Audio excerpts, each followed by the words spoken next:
granny's, Abner. I believe that's our ring. Doggies, Lum, I believe you're right. I'll see. Hello, Jot 'em Down store. This is Lum and Abner.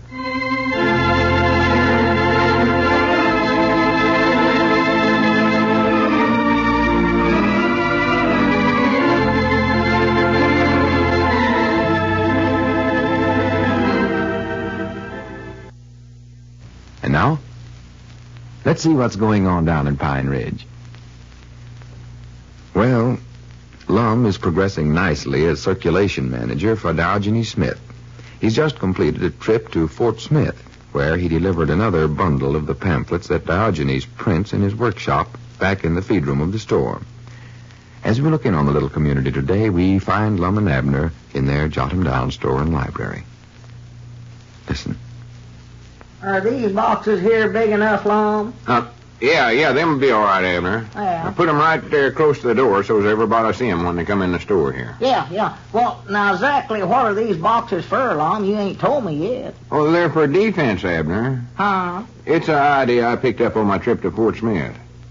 You see, 2 different stores up there had boxes set out where folks could put their old toothpaste and shaving cream tubes and old newspapers and hot water bottles and all such as that.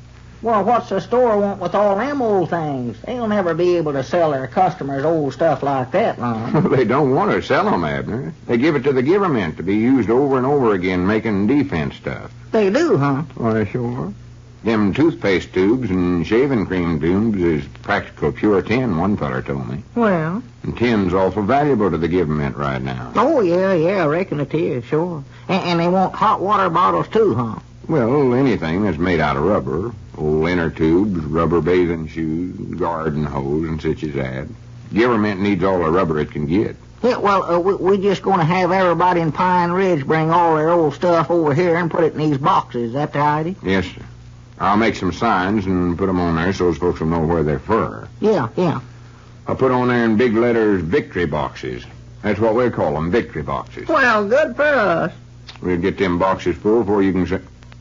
For goodness sakes, look at Cedric out there. Huh? Look how he's trying to walk like Diogenes now. Oh, yeah. Got that funny little limp in his walk. Swings his lantern the same way Diogenes does. Yeah, he's telling me he's trying to grow himself a beard just 'cause Diogenes has got one. Oh, for goodness sake. And look there, he's wearing the same kind of a big black bow tie. Oh, yeah. He thinks he's going to win that $10,000 honesty prize that away. Swan, that boy gets more curious ideas. Find out, here he comes. Yeah, look at him.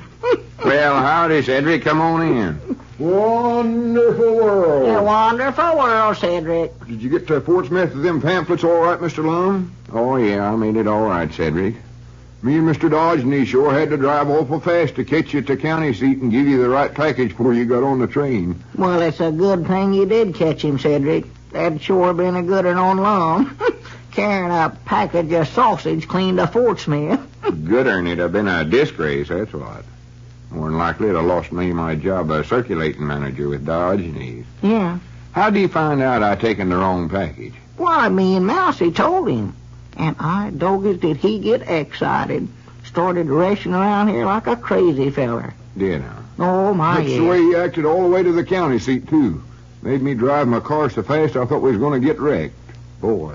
Well, he sure takes a heap of interest in his work, I'll say that for him. What, was he mad at you, Lum, for running off without the pamphlets? I don't know. He seemed so glad he caught me in time that he never said nothing else. Never, huh?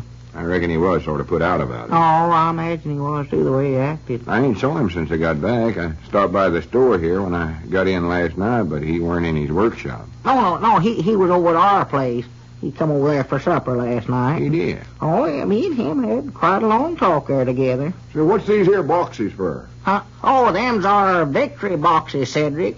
Supposed to put all your old toothpaste tubes and old newspapers and stuff like that in there. Yeah, we're collecting that for the government for defense, Cedric. Wished I could collect some stuff. Well, wait a minute. That gives me an idea, Cedric. Mousie's out there just cleaning up the deliver truck. Why don't you and him get in the truck and go around and do some collecting? Yeah, that's a good idea. And then Mousy can deliver the groceries later on. Well, what do you want us to collect, though? Well, why don't you concentrate on hot water bottles this trip? Get 'em all you can. hot water bottles? Yeah, like you keep your feet warm in bed with. Oh, well, bed warmers, we call them. Well, some people calls them that. Yeah, get a lot of them, Cedric. The government needs all you can get. I know exactly where to go. We'll be back in about 5 minutes. Well, it'll take you longer than that, but get all you can now. It's a wonderful world. Wonderful world, Cedric. Hey, now, that's the kind of workers this country needs right now. Oh, that Cedric, he'll go, yeah. Hope he finds some. Oh, he will. He'll get it. What was that you were saying about having a long talk with Diogenes over at your place? Well, after supper, Elizabeth and little Pearl went over to Sister Simpson's to study up something about first aid for the Red Cross. They're having sort of a class of some kind over there. And so me and Diogenes sat there and talked for quite a spell last night. Talked about what? What did he say? Oh, I don't recollect all of it. We just sort of visited there. To be honest, Lum, I'll tell you this. He's one feller I can't follow much of the time. He gets to talking there, and I jump the track somewhere or other. I can't keep up with what he's saying. Use so many of them big words, you know. He does use some uncommon big words. Oh, I never heard the like of 'em in my life. He did say, though, that he thought you was doing good work as a circulating manager, Lum. He did, huh? Yeah. Well, good for me. Said he hoped you'd be able to find the right feller to give them pamphlets to in Fort Smith. Oh, I found him all right. You did, huh? I'll tell you this, though. I never would have picked him out if it hadn't been wearing that little yellow ribbon in his coat lapel. You wouldn't. No, he's just sort of opposite-looking feller than I expected to see. Well, Didn't look nothing at all like Diogenes. natural, Lum. Ain't no reason for him to look like him. I mean, he looked like a different sort of a feller than Diogenes does. Oh. First glance, he looked sort of like an unfriendly feller. Well, Fact is, he never talked much. Just give the secret password and taken the pamphlets and said he'd see me later. see you later. Is he coming to Pine Ridge? Must be. Or maybe I'm going to be sent to Fort Smith again. I don't know. I think the whole truth was that he's in a big hurry. He was, huh? Maybe he had to catch a train or something. Yeah, more likely.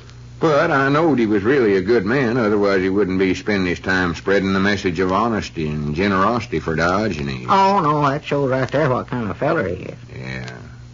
Shows you can't never tell about folks, neither. Can't tell how fat a rooster is by looking at him in the face. No, you never can. A rooster. Yeah. What else did Diogenes say? Well, was that fella carrying a rooster around with him in Fort Smith? Of course not. Well, where did it come from, then?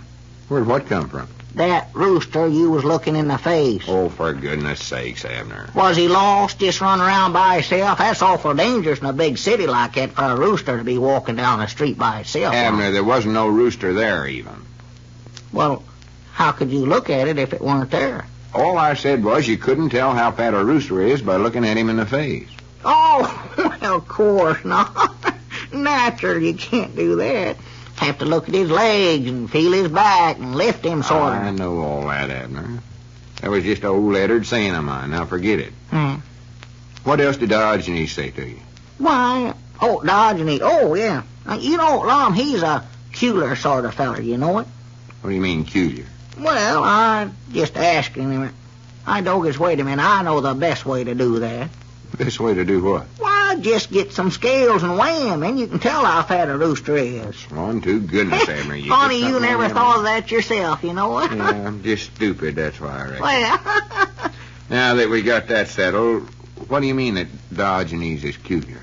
oh, well, we just sitting there in front of the fireplace and sort of rocking, and just to be polite, I asked him where he come from and all, you know, and he said he come from everywhere. From everywhere? Yeah, from the dew of the green fields yonder, and from the smoke of the factories in the cities, and, he named off a bunch of other silly places there. Well, them's are symbolical things, Abner. You wouldn't understand them. Do you understand them? What else did he say? Well, I asked him where he's born, and he said it weren't important where a feller's born. It's what he's doing for the future was the only thing that mattered. Mm-hmm. And he went into some more of them big words, and I couldn't follow him. I'll say one thing for him, old Lum. He sure got a heap of book learning, you know what? Oh, yeah. He's an educated feller, you can tell. Oh, my, yes. More than likely went clean through the high school and college both. Wouldn't doubt it a bit. And he's traveled around a lot, too. Been to fine countries, even. He has? Oh, yeah. I didn't catch all of it, but he brung up about living in Austria someplace, and in Germany, and, I don't know how many other places. I do know. He sure gets himself around awful. Oh, he has traveled, that feller. Yeah, doing all that traveling's more than likely where he picked up some of that learning he's got. Yeah. Did he say what business he's in whenever he lived in them fern places? No, but I reckon he's in the pamphlet business then, too, 'cause he mentioned something about working in a printing shop as a boy and doing engraving work or something like that. Now he started... Wonderful world, feller. Don't sneak up that way, Randy. Cedric. You scare a feller half to death. You ain't back already, are you, Cedric? Yes, Mom. Got a big load of them, too. Well, Where do you want us to put them? In them victory boxes? yeah, just bring 'em on in. How many did you get, Cedric? Got a whole truckload. Huh? Just look out there and see 'em. Well, good for you. Wait a minute. What you got in that truck, Cedric? That looks like a load of rocks. Yes, Mom. That's what it is. Well, we never told you to get rocks. We said hot water bottles. Yes, Mom, I know, but that's what we always use at home. Just heat up them rocks and stick 'em in bed, and they'll work just as good as a hot water bottle. Wonderful world.